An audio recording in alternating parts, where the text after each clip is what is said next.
The most powerful budget used gaming combo there is? I've got a new secret to tell you guys.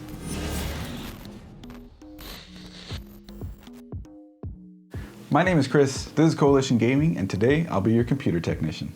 So it's been a while since I've talked about Xeons in budget computers or just in computers in general, but today it's making a comeback. Thanks to Tech Yes City, Brian, talking about in one of his videos where he picked up something called the Acer Veriton X4630G over here in the US. These things are actually pretty easy to get on eBay, and that is going to be the key to making the most powerful budget gaming used parts combo there is, because the Xeon plus an affordable motherboard out of an OEM system, it's hard to beat. So I was recently contacted about building a computer for a friend, and I happen to have these parts laying around because a while ago I wanted to test all this stuff out. So today we're going to be putting this together in a bit of a sleeper case, and that's the Acer Veriton X4630G motherboard, 16 gigs of RAM, a Xeon E3 1230V4, I think. Let me double check. V3. Got a exhaust fan, a cooler master, like stockish cooler, and an EVGA 600 watt B-stock special power supply.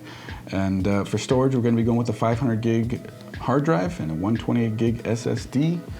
One little caveat with doing this sort of stuff, just like my Z400 and Z420 builds, is you need a power supply adapter. Fortunately, you get them on eBay and they're around 10 bucks, pretty cheap to get you up and running with a standard standard ATX PSU.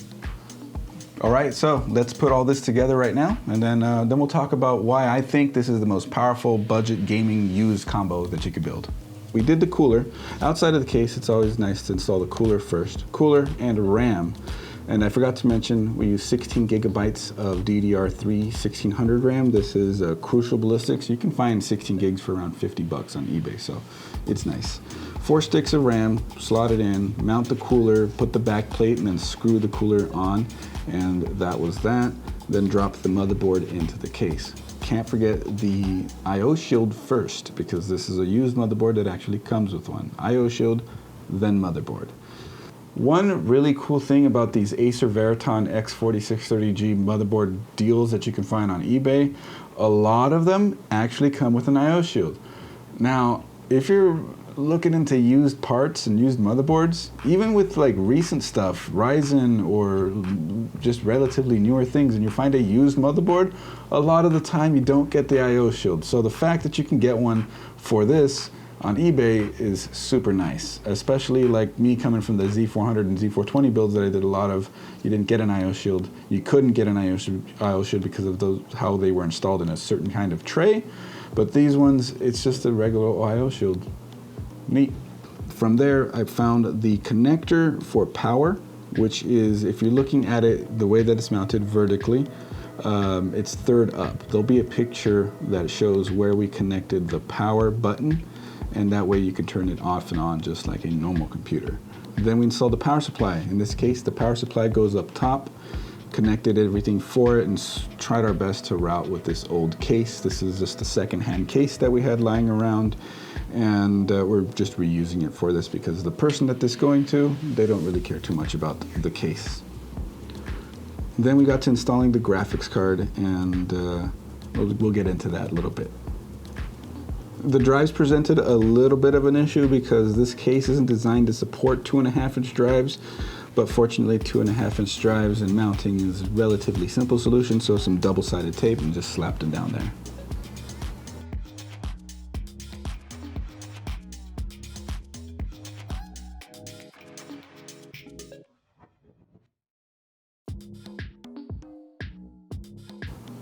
So the reason why I think this is the most powerful budget used parts combo you can put together, and I'm mainly specifically speaking about the motherboard and CPU, graphics card is up to you, and the person who's buying this off of me is buying it without a graphics card. They are literally going to pick one out to throw in the system. So motherboard, CPU. The reason I think this motherboard and CPU combo is as powerful as it gets for a relatively low cost is because you're getting a 4-core, 8-thread i7-4770 equivalent.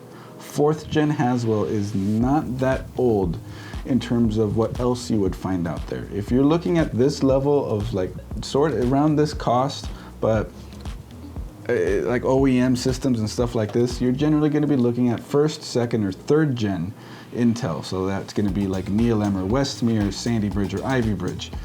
And fourth gen does have a little bit of gains over third gen and second gen, but it's got a big gain over X58 and other first gen parts like the i7-860 or the i7-960 or anything like that. Those are 4-core 8-thread.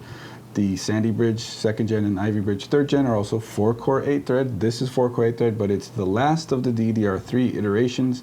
Xeon E3 1230 V3, Haswell part, fantastic performer.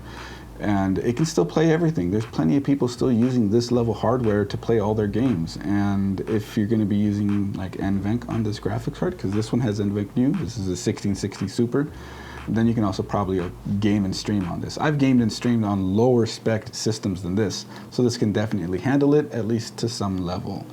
So again, this 1660 Super, we have a full review on this specific graphics card, which will be linked right up here. However, in this system, I'm going to go show you guys benchmarks on this, and we'll show you those right now. A real quick note on that, though, is that, again, you can really make this affordable system if you just swap to like a RX 470 or 570 off of eBay, and you'll be good to go. But this system, 1660 Super, let's check it out.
So the build process with this motherboard, it was a little bit interesting, which I guess is expected for some OEM Acer or just OEM part in general.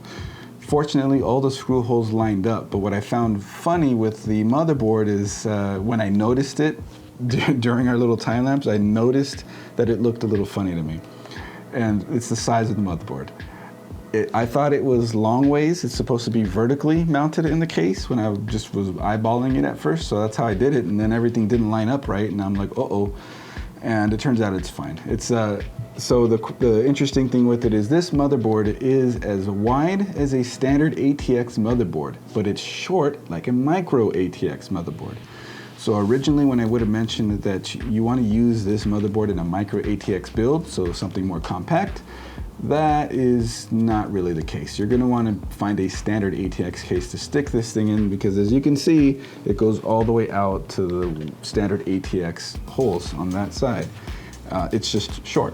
The location of the front audio jack connector, you know how the front audio jack connectors are kind of thick? Well, that is right under the graphics card, which is a problem because the graphics card won't fully seat if your front audio jack connector is connected, and that's not all that great. However, a lot of times most people don't use the front audio jack. You still have the rear audio jack, so it's not like you're losing a ton of functionality, but I had to unplug it to fully seat the graphics card. Aside from that, the installation was as smooth as anything, and it was all pretty quick. So the cost of the motherboard and CPU on this was only ended up costing me $100. Another $10 for the PSU adapter, but that's not bad. Especially if you leverage the best offer function on eBay, if it's available for these parts, I would definitely use it. You can usually save $5 to $10 per part using that. So X4630G motherboard from Acer. So you just search Acer X4630G. There'll be search links down in the description below as well, so make sure to check there. And this one ended up costing me $30. $30 for this motherboard. $30 for a socket 1150. That's a Haswell era motherboard. It is definitely not bad at all. The processor, a little bit more expensive. I ended up getting it for about $68. And if you search the E3 Xeon, the 1230 V3, you'll see that they're probably in the range of $80 to $90. But if you look and use best offer, you'll see them in the $70 to $80 range. Again, best offer got me a lower price on this, so make sure you use that. And don't forget the power supply adapter. Everything will be linked down in the description below for this motherboard and CPU combo. And if you like this graphics card and the performance of how this worked out, that'll be linked as well with the review video too. Guys, I actually do link everything down below. I've received some comments saying a lot of bigger YouTubers don't actually really work on the descriptions all that much. That's something I tend to put a lot of work into. So if you have any questions or are wondering anything about this system, really, all that stuff is in the description below. So what are your guys' thoughts on this budget use parts combo? It's pretty good, I think, right? What would you guys do differently? Drop a comment down below. Let's talk about it. Oh, also, you may have noticed I'm in a pretty different setup. I spent a lot of time in this room and I finally redid it. And if you guys would like a room tour of the whole new setup, let me know. Drop a comment down below, of course, with that too. All right, everybody, if you like this video, click that thumbs up button, hit that subscribe button. We'd really appreciate it. And if you want to follow us on Instagram, Twitter, Discord, all links will be down in the description below. And check out one of our other videos. We linked right over here. Come on, click one. It's right there. You can click it. That one or that one? Both. Wait, those are, oh, there it is. Oh, gosh, darn.